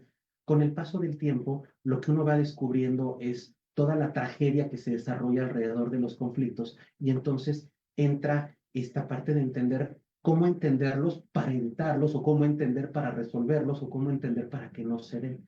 Y eso fue lo que me llamó la atención para empezar a adentrarme en los temas de seguridad, tanto nacional como internacional, y a partir de eso construí pues mi carrera desde prácticamente antes de entrar a la licenciatura. Ya para cuando ingresé a Relaciones Internacionales, orgullosamente aquí en la facultad, eh, mi tesis de licenciatura fue de armamento químico. Entonces, para ese tiempo, pues quizás no era un tema que mucha gente conociera, no era un tema que pues existiera en voz de todo mundo, pero no me importó y me dijeron que de todas maneras tenía que perseguir mi tema de investigación y así fue como lo hice. Entonces, mi tesis de licenciatura fue de químicas, mi tesis de maestría fue de biológicas y la que estoy persiguiendo de doctorado va a ser de nucleares. Entonces, Creo que se entiende perfectamente, pues bueno, que traigo una línea muy clara, pero eso fue lo que me motivó en el inicio. Primero entender los conflictos y luego entender toda la tragedia que hay alrededor de ellos para ver qué podíamos hacer para evitarlos. Me parece muy interesante lo que menciona. Y también, bueno, ahorita con que estuvo, bueno, usted antes de entrar a la facultad ya había estado como construyendo en sus temas, sus áreas de investigación. ¿Cómo fue esto? ¿O antes de entrar a la facultad ya tenía como algún antecedente, alguna carrera técnica? O... Fíjate que no fue una carrera técnica, pero yo fui del CCH Sur, Mm. orgullosamente Sanchero del Sur, y tuve profesores y profesoras que les gustaba mucho hablar de las grandes problemáticas de la sociedad y de los países. Entonces yo desde ahí empecé a tomar carrera, tuve profesores y profesoras maravillosos en todo el sentido de la palabra. Y eso yo creo que detonó en buena medida mi interés por ello. Entonces, para mí era muy natural que siempre que teníamos alguna asignatura, yo automáticamente tomara algún tema de conflicto o de guerra relacionado con la materia y pues mis profesores y profesoras pues me permitían el hacer el desarrollo sobre eso y pues bueno, él lo hay, ¿verdad? Sí, comprendo. Me identifico mucho con esa parte porque justo, bueno, ya he mencionado, personalmente estos son los temas de mi interés y yo también comparto, mi papá también es militar, estuvo en fuerzas especiales, entonces también como que tengo esa fascinación desde súper chiquita, bueno, también siento que como tiene que ver cómo creces, ¿no? Como en este ambiente en el que creces y pues no, no como que no hay mucho donde desarrollar si te interesan esos temas también, ¿no? Y bueno, como siguiente pregunta. ¿Hay alguna experiencia o momento específico que haya marcado su carrera y perspectiva profesional? Varias, hay varias de ellas. Una de ellas fue justamente mi experiencia en Malasia y Singapur. Tuve la oportunidad de estudiar allá en el Centro de Estudios de Contraterrorismo del Sudeste Asiático y me marcó mucho sobre todo porque yo ya tenía estudios sobre terrorismo, pero el poderlo ver desde una perspectiva y una cultura completamente diferente a la mía fue un enriquecimiento enorme para yo poder continuar ampliando mis conocimientos sobre el objeto de estudio. Otra fue mi segunda maestría en los Estados Unidos, sobre todo porque el centro en el que yo estudié es un centro que está asociado más a la derecha de los Estados Unidos, entonces tienen mucho de estudios estratégicos y para mí era meterme en un mundo que yo había conocido estrictamente en papel en México y como era una maestría profesionalizante, la intención era estudiar el poder por el poder y la lógica en cómo eso tenía estrategias, mediciones y demás. Entonces para mí fue otra vez abrir un mundo que complementaba todo lo que yo había visto en la facultad y tener las dos visiones, como decimos, del mismo fenómeno, desde la perspectiva más crítica, desde la perspectiva más demandante de derecho, etcétera, etcétera, a una que más bien es hablar del poder, desde el poder mismo, la lógica estratégica para la protección del interés nacional. Entonces, para mí fue una experiencia enorme y siento que me sirvió mucho para entender desde los dos puntos de vista cierto tipo de diálogo. Ok, bueno, aunado a eso también, ahora sí que hicimos esa inscripción y estaba, no estuvo en la lista, pero ¿cómo llegó o cómo logró adentrarse a esta, bueno, lograr llegar a esos países y seguir como con su estudio de terrorismo? Porque, bueno, a mi parecer, siento que estos justamente estudios como de seguridad internacional, a los que nos interesan los temas, creo que suele ser un poco difícil, ¿no? O un poco, pues más complicado acceder a estos sitios y a estos lugares donde se pueda, pues, seguir con esta investigación. Claro. La verdad, primero fue investigando. En mi caso fue, yo te diría que una trayectoria que parecería recta, parecería lineal. Cuando yo hice mi tesis de licenciatura, de pronto me di cuenta que casi el 25% de mis fuentes venían de un lugar. Entonces me asomé a ver ese lugar y obviamente pues es el lugar, es el centro donde yo después me fui a estudiar la maestría. Entonces dije, bueno, pues si todo esto viene tengo todas estas fuentes que vienen de ahí, yo quisiera conocer, pero de primera mano, el tema. Y eso fue lo que me llevó a estudiar allá. Y entonces, estudiando allá, como yo ya traía también experiencia docente de este lado y profesional, de repente también te cobijan y te enseñan otro mundo que tú quizás desde México hubiera sido un poquito quizás más complicado conocer y empiezas a hacer tu red de conexiones y esas redes te llevan a otros lugares. Entonces fue así como llegué al Departamento de Defensa en Washington, al Centro William Perry. Y después empecé a ver que también habíamos varios docentes y varias docentes aquí en la facultad que compartíamos eso y que compartimos comunidad. Entonces, una cosa te va llevando a la otra y vas extendiendo tus redes, como es el networking, como le dicen, ¿no? Nada más que no debo decir que yo sé que no es un anglicismo, pero simplemente son sus redes profesionales, y la lógica siempre fue esa. Y eso me ayudó a ir de un lugar a otro. Por ejemplo, en Malasia conocí gente que se encargaba de ver terrorismo en Indonesia, en Filipinas, en Tailandia, en Afganistán, en Pakistán. Entonces, mantienes tus contactos con ellos a su vez te invitan a conocer sus experiencias, tú les invitas a conocer las tuyas y te va generando todo este ambiente colaborativo que después, pues, bueno, yo trato de volcarlo sobre mis clases, ¿no? Que es finalmente parte de mi clase. Wow, me parece muy interesante esto que menciona, porque, pues sí, o sea, bueno, saber que los temas de seguridad internacional, poder vivirlos o estar justamente donde está desarrollando, me parece de verdad que muy, muy, muy interesante. Y bueno, también como con lo que mencionó un poco de las fuentes de información, también se ve que una de las barreras de estos temas es justamente como esta accesibilidad a las fuentes de información confiables, ¿no? Que luego nos podemos llegar a topar con que no hay bastante información o si la hay, tal vez no pueden ser de fuentes confiables o de, no sé, noticiarios que tal vez no son 100% o académicamente confiables, ¿no? Entonces, justamente como siguiendo esta línea, ¿cómo sobrellevó estas barreras de la información en estos temas? Y justa, o sea, como qué autores recomienda como para esta investigación. Ay, Dios. Bueno, dependiendo que quieras. Eh, pero, por ejemplo, a mí lo que me sirvió mucho es el conocimiento de idiomas, que es algo que yo siempre recomiendo para cualquier persona y sobre todo si está en nuestro ámbito, que le pegue a 2 o 3 idiomas. Sobre todo porque a veces hay fuentes que no se traducen al español. Yo sé que ahora tenemos mecanismos tecnológicos que nos pueden ayudar para eso, pero lo ideal es que tú puedas leer directamente de la fuente original. Entonces, a mí eso me ayudó mucho. Había bases de datos y todo que obviamente no estaban en español, que yo afortunadamente pude acceder para eso. Y como también tienes redes, esas redes también te ayudan cuando son idiomas que no manejas, ¿no? Yo no sé coreano, pero tengo colegas, profesores y profesoras en Corea que me ayudan para ciertas cosas, como yo les ayudo en ciertas cosas en español porque ellos no me conocen. Entonces, eso te ayuda muchísimo, sobre todo los idiomas, y que siempre empieces con las fuentes que están consideradas más reconocidas, pero que no las consideres las únicas.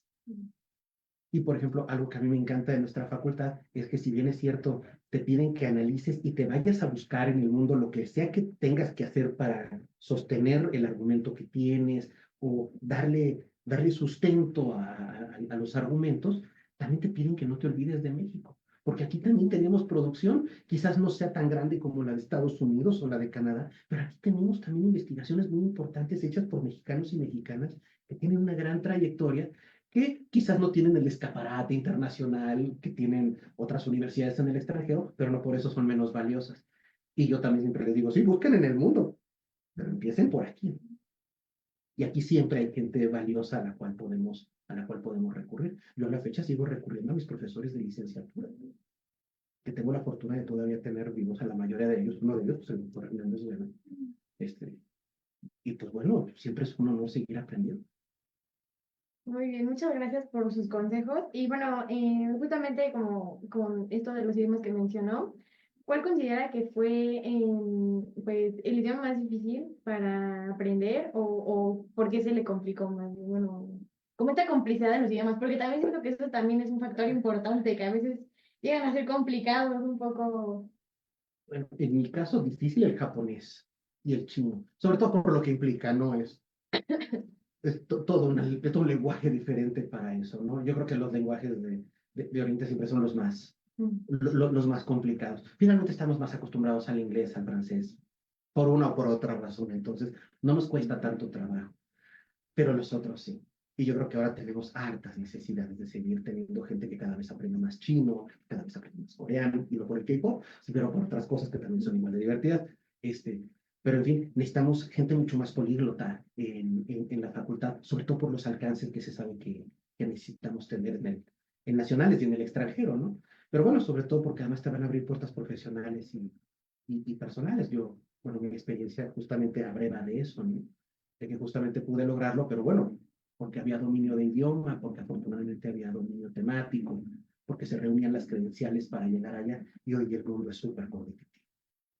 Entonces, yo me asomo a ver internacionalistas de otros países y son gente que trae al menos 3 idiomas, trae 2 diplomados antes de egresar, son gente que ya empezó acercándose al espectro profesional. Entonces, hay una competencia muy marcada allá afuera. Y yo por eso siempre le digo a mis estudiantes, no se esperen a terminar, la competencia empieza desde que ustedes inician la carrera. La construcción empieza desde su primer semestre. Entonces, por ahí se empuja todo, ¿no? Idiomas, análisis cuantitativo, análisis cualitativo, herramientas tecnológicas o tecnologías de la información, como ustedes le quieran mencionar, para que cuando llegues a séptimo semestre digas, oh, estoy en las mejores condiciones de perseguir mis sueños, ¿no?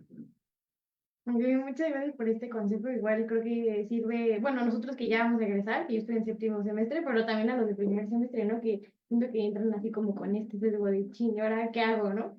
Entonces, pues para toda la audiencia que nos está viendo, de verdad, muchas gracias por este gran consejo. Y bueno, ahorita ya relajándonos un poquito más, ¿qué autores, películas, series, podcasts de Netflix, de cualquier plataforma recomienda para justamente bueno, a estos alumnos, a estos personas que les interesan estos temas de seguridad internacional? Híjole, yo creo que eso nos llevaría a una entrevista completa, o completa, pero bueno, así de entrada, yo siempre le comento a la gente que no le tenga miedo al entretenimiento para derivar cosas académicas. Todo lo que se ve en el entretenimiento, en buena medida de gran escala, habla de temores que tenemos en materia de seguridad internacional.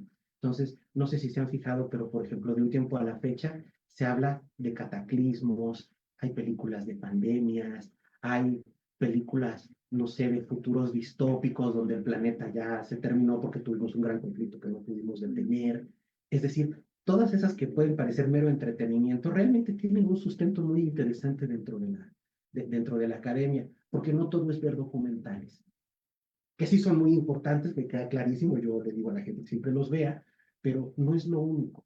También hay otras cosas que sirven para tú poder ver qué es lo que está pasando en el entorno internacional y sobre eso entender de dónde vienen los grandes miedos que tú puedes interpretar como riesgos y entonces ves dónde están. Ahora tenemos muchas películas que hablan sobre cuestiones cibernéticas y los peligros de la inteligencia artificial. Pues sí, pero son riesgos basados en cosas reales. Lo mismo los futuros distópicos, lo mismo las películas de pandemia, lo mismo las películas de cataclismo. Entonces, bueno, yo siempre he dicho que el entretenimiento también es una forma de acercarse bonita a nuestra materia, no con todo el rigor que le tenemos que imprimir desde el punto de vista metodológico tradicional de la academia, pero que también nos ayuda también nos ayuda. Entonces, no, pues la lista, híjole, pues no creo poderte dar una lista, serían un montón de cosas dependiendo que te gustara, pero lo cierto es que yo creo que no hay que tenerle miedo al entretenimiento para eso, pero también verlo desde un punto de vista crítico.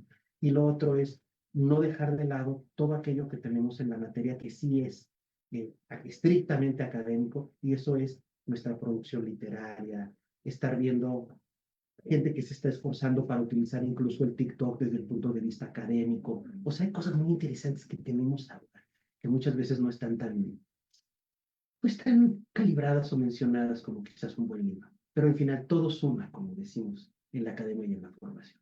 Y bueno, relacionado a la pregunta que hicimos mención antes de entrar a esta parte de la entrevista justo de Star Wars, ¿cómo relaciona pues una película tan compleja, bueno, una saga tan compleja como lo es Star Wars, con justamente este sistema internacional, bueno, este sistema internacional sobre internacional? Me parece muy interesante para los fans de Star Wars, además. Ah, Star Wars.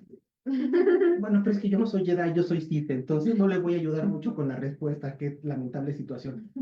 Pero por ejemplo, lo que siempre vemos, por ejemplo, en el caso de Star Wars, si lo quieres ver desde ese punto, yo te recomendaría leer un libro que se llama El mito del héroe, que tiene mucho que ver en cómo se construye la lógica de los héroes a través de cierto tipo de carencias y cómo es que a través de ciertos desafíos construyen identidad, construyen fortaleza y construyen sobre todo lo que ellos consideran que va a ser su camino para llegar a un objetivo. Y ese objetivo no nada más tiene condicionantes que son políticas, económicas, sociales, también las tienen de carácter personal.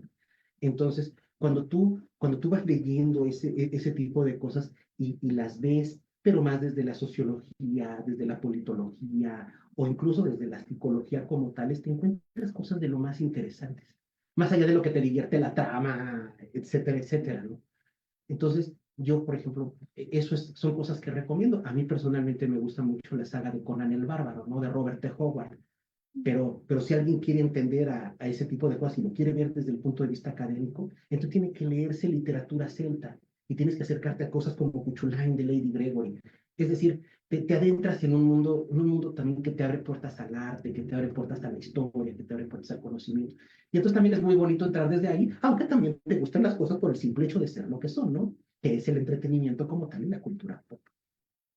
Creo que como internacionalista ya al fin de cuentas, siendo, bueno, terminas o no sé, me pasa que terminas ya relacionando tus gustos personales, como son las series, películas, con esos aspectos que te interesan de la vida académica, ¿no? Por ejemplo, un claro ejemplo es, bueno, Divergente, esa saga también de Divergente Insurgente, también se relaciona como justo como en esta perspectiva de qué puede pasar si pasa algún conflicto, ¿no? Entre bandos o qué puede pasar del mundo si pasa algo así como una división, si se acaban los recursos, entonces eso también me parece interesante, ¿no? Cómo podemos relacionar cosas como las teorías con estas películas de entretenimiento. ¿No? ¿Cómo no?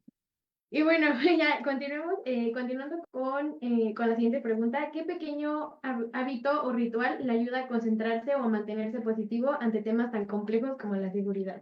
Escucho música. Sí, es un buen consejo.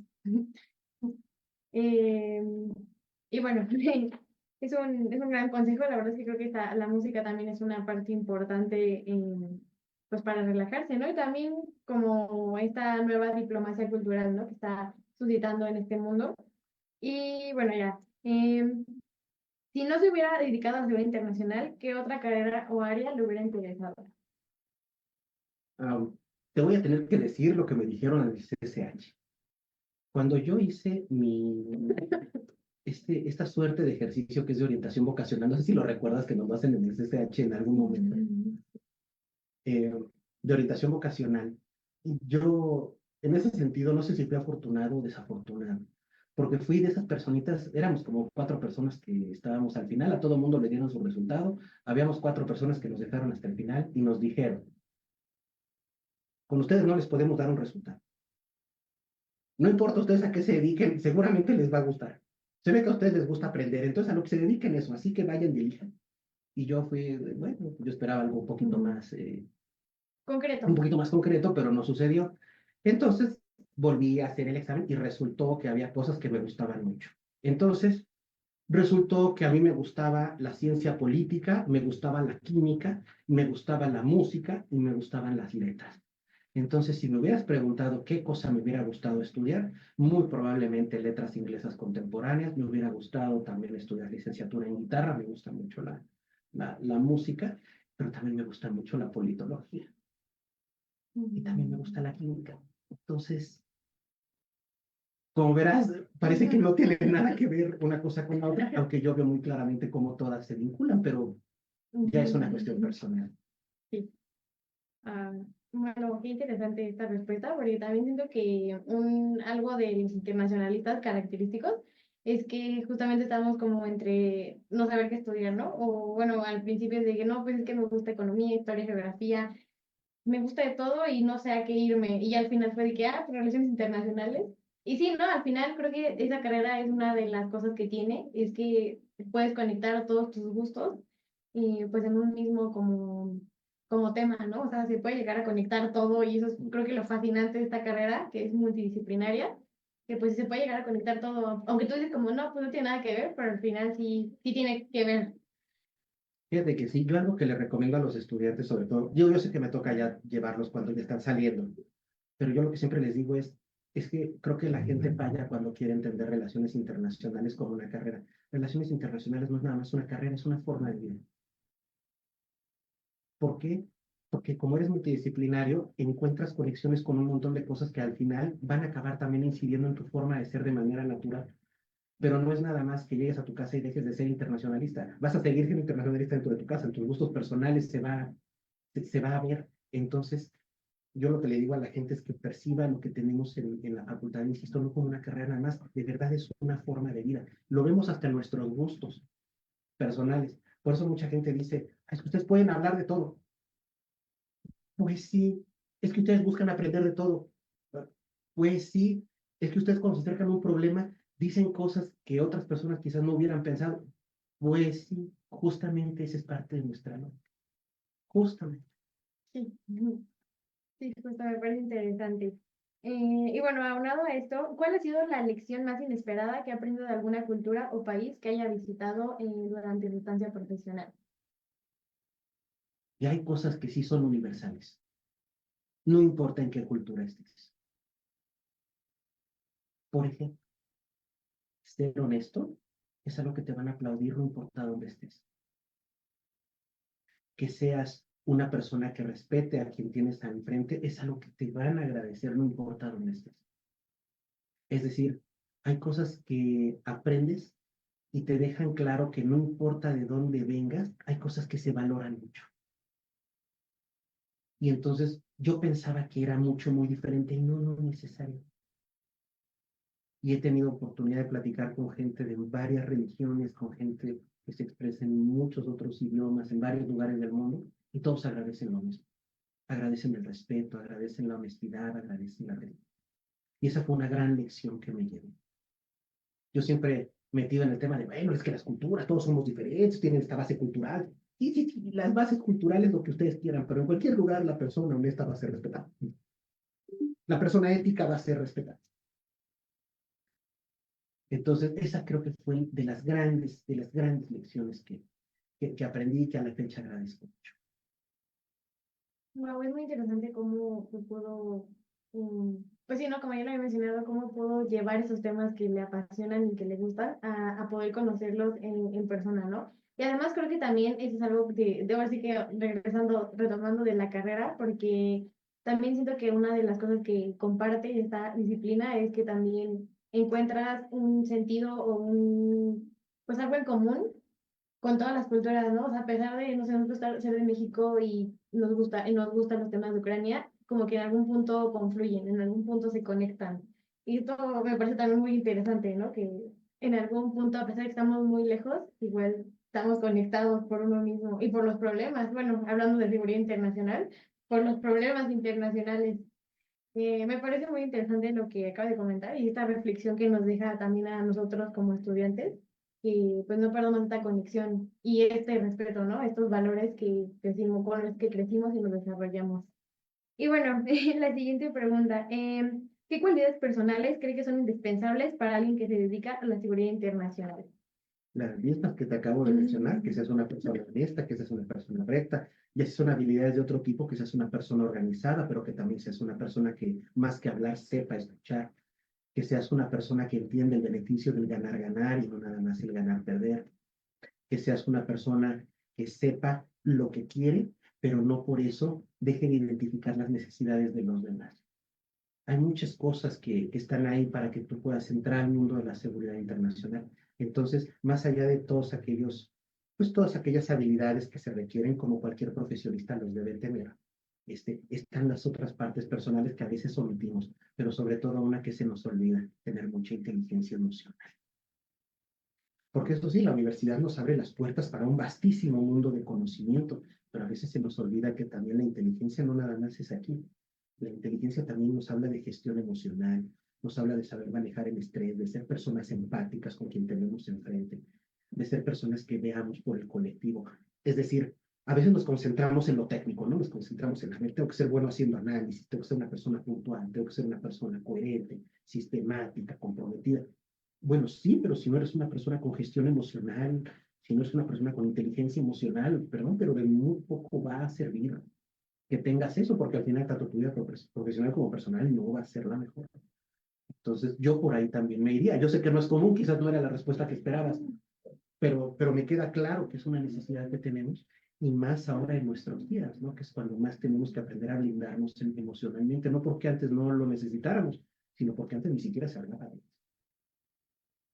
Sí, la verdad es que pues, creo que sí era una respuesta que sí se esperaba, porque justo como que nada más se quedan en lo académico, en lo profesional, en los valores como pues sí, ¿no? O sea, los que guían la academia, pero no se menciona mucho sobre esto, ¿no? Sobre honestidad, sobre estos valores que también son importantes para poder llegar a donde quieres, ¿no? Y también que te sirven como para formar conexiones, alianzas, contactos, como ya lo hemos mencionado, en este mundo, pues, laboral, ¿no? Entonces, pues sí, además, bueno, aunado a esta pregunta, también tengo personalmente, y perdón si es indiscreción, pero al leer su semblanza me pareció interesante que ha estado de ponente en instituciones de la Secretaría de Defensa. ¿Cómo llegó a poder entrar a estas instituciones? Porque, bueno, creo que se conoce que es un poco difícil, acceso siendo de exterior, ¿no? De esta área. Te invitan. A mí me llegó la invitación de parte de instituciones de gobierno para darles clases o conferencias o alguna, no sé, alguna charla, pero me localizaban. Mm, Entonces, pero yo entiendo que ellos también tienen sus, como dicen, detectores de talentos en todos lados. Obviamente conocen gente en universidades, identifican gente, algunos los identifican por lo que publican, otros son por el valor de tener gente que como exalumnos están en el ámbito militar, pero van a las universidades también, públicas y privadas, y entonces se llevan la experiencia, te mandan llamar, pero todo eso es a base de ir construyendo justamente tu perfil profesional, es ir construyendo esa parte también del conocimiento, de la imagen, de tu persona y sobre todo lo que más habla es tu trabajo. Y bueno, ¿qué se llevó de participar en estas instituciones? Tanto bueno como malo. Todo es bueno, ¿eh? Déjame decirte que te llevas todo bueno porque aprendes a ver cosas con otros crisores y eso también te ayuda mucho. Porque finalmente uno como académico hay cosas que desconoce del plano laboral, de esos segmentos tan especializados. Y cuando ven que eres una persona que está dispuesta a aprender, que respetas y sobre todo que estás especializado en temas que también a ellos les interesen y lo reconocen, te abren sus puertas para conocer ciertas cosas. Entonces, eso a su vez también te alimenta a ti profesional y académicamente. Entonces se vuelve un círculo virtuoso. A mí en lo personal me tocó que fuera por invitación, en todos los casos. Ok, bueno, muchas gracias igual por esta respuesta. O sea, bueno, hay mucha gente de aquí de la carrera que creo que le interesan justamente estos temas y saber cómo funciona también esta parte en la Secretaría de Defensa también me parece muy interesante. Entonces, igual, muchas gracias por responder. Y, ¿qué le gustaría lograr a nivel profesional en los próximos 5 años? En los próximos 5 años me gustaría tener al menos 4 publicaciones más y si todo sale bien, terminar mi doctorado. Muchas gracias. Y bueno, ¿nos puede comentar un poco sobre qué está haciendo su doctorado? Ya nos comentó que es sobre armas nucleares, pero pues un poco desarrollar más el tema. Lo que pasa es que el tema del doctorado me lo quiero llevar a estudios transpacíficos. Entonces, la idea es presentar un proyecto de seguridad regional en el noreste de Asia, pero con base en el equilibrio de poder que sugieren las armas de destrucción en masa. Entonces, esa es la idea la idea de presentación del proyecto. Yo por ahí me quisiera ir. Wow, está muy interesante. Creo que también entra bueno, no sé si nuevo concepto, pero al menos nuevo para mí, de necropolítica, ¿no? Que es justamente como tiene que ver en esta parte, en esta región, todo esto de la política. Bueno, la muerte, diciéndolo de una manera como un poco burda, ¿no? Pero bueno, sí, como este concepto de necropolítica que se está oyendo en esta región. Claro, nada más que yo, más bien yo voy a partir del punto de vista de los estudios estratégicos. Entonces, es una lógica un poquito distinta a esa que amablemente mencionas. Ok, bueno, muchas gracias igual por aclarar ese punto. Y ya como última pregunta, ¿hay algún consejo que le daría a las nuevas generaciones interesadas en temas de seguridad y relaciones internacionales? Bueno, además de lo que ya mencionó. Bueno, sobre todo, empezarse a preparar en dos sentidos. Uno es temáticamente y el otro es regionalmente. Esa es una que es estrictamente sobre la parte disciplinar. Otra tiene que ver con el tema de los idiomas. Como ya mencionaba, es importantísimo. Y sobre todo, estar siempre con el acceso a fuentes diarias. Es decir, esto cambia todos los días, cambia cada segundo, entonces tenemos que estar lo mejor informados e informadas posibles para esto. Y esto implica saber dónde están las grandes fuentes de información que están produciendo de manera sistemática información para nuestro beneficio. Entonces, la idea siempre es estar en contacto con ello todos los días. Entonces, construirse temáticamente, construirse regionalmente la parte de los idiomas y sobre todo buscar acercarse a instituciones públicas o privadas que sepan que están haciendo o se relacionan con ese tipo de trabajos, no importa si es nacional o internacional. Porque a veces siempre tenemos miedo de salir del país, ¿no? Siempre está como ese miedo, no sabemos qué puertas tocar, no sabemos a dónde acercarnos. Pero cuando uno empieza a investigar, créeme que se empiezan a abrir las puertas y uno descubre que es más fácil de lo que uno pensaba. Digo, no porque no tengas un nivel de dificultad, pero siempre el buscar la experiencia internacional también va a abrir muchísimas puertas. Entonces, yo siempre les digo, si pueden buscar intercambios internacionales desde que están estudiando, no se esperen hasta el final. O ya después encuentran lugares donde pueden postular, no importa el cómo, háganlo, finalmente es experiencia. Ok, bueno, muchas gracias. De verdad, esta plática fue muy enriquecedora para mí y yo creo que también para todo el público en general. Me pareció de verdad, yo me llevo demasiadas cosas, consejos, también motivaciones y de verdad muchas gracias. Fue un gusto pues estar, compartir ese espacio con usted, como ya lo mencioné al principio, y esperamos seguir en contacto. Y bueno, le doy la palabra a mi compañera Carlita. Muchas gracias. Maestro, ya regresé, aunque no estaba tan lejos, pero escuchando todo, creo que viene mucho a mí una frase, porque yo estoy leyendo ahorita El vuelo de Ícaro, y viene de Ícaro justamente una frase que dice como de eh, el tiempo es oro, dame oro de reflexión. Y creo que en esta entrevista reflexionamos mucho, aprendimos mucho de usted, pudimos hablar de temas académicos contemporáneos muy importantes, así que de verdad es un honor entrevistarlo y que nos diera de su tiempo. Se lo agradecemos mucho. También queremos agradecer a la audiencia que nos estuvo escuchando en la transmisión. También agradecemos nuevamente a videoconferencias porque de verdad sin ellas no sería posible. Al doctor Edmundo Hernández Vela por el espacio, a mis colegas y también queremos recordarle a la audiencia que por favor nos sigan en nuestras redes sociales para enterarse de más secciones. Nos pueden encontrar como Seminario de Relaciones Internacionales en Facebook, @seminario de RI en Instagram, también como Seminario de RI 1 en Twitter. Así que no nos dejen de seguir, por favor, y para justamente que estén atentos a la siguiente sección que con el nuevo invitado el 5 de diciembre. Así que muchísimas gracias a todos nuevamente. Antes de cerrar, maestro, quisiera decir unas palabras. Pues agradecerles a ustedes, felicitarles por el esfuerzo y por este gran proyecto. Un saludo muy afectuoso al doctor Edmundo, a la doctora Valeria. Como siempre, un gusto coincidir en estos espacios, a quienes nos acompañaron en la transmisión, a quienes pues tuve la oportunidad de compartir reflexión también aquí. Muchísimas gracias a quienes nos acompañaron también desde la lejanía. También muchísimas gracias. Que tengan una excelente tarde. Muchas gracias, madame. Gracias. Hasta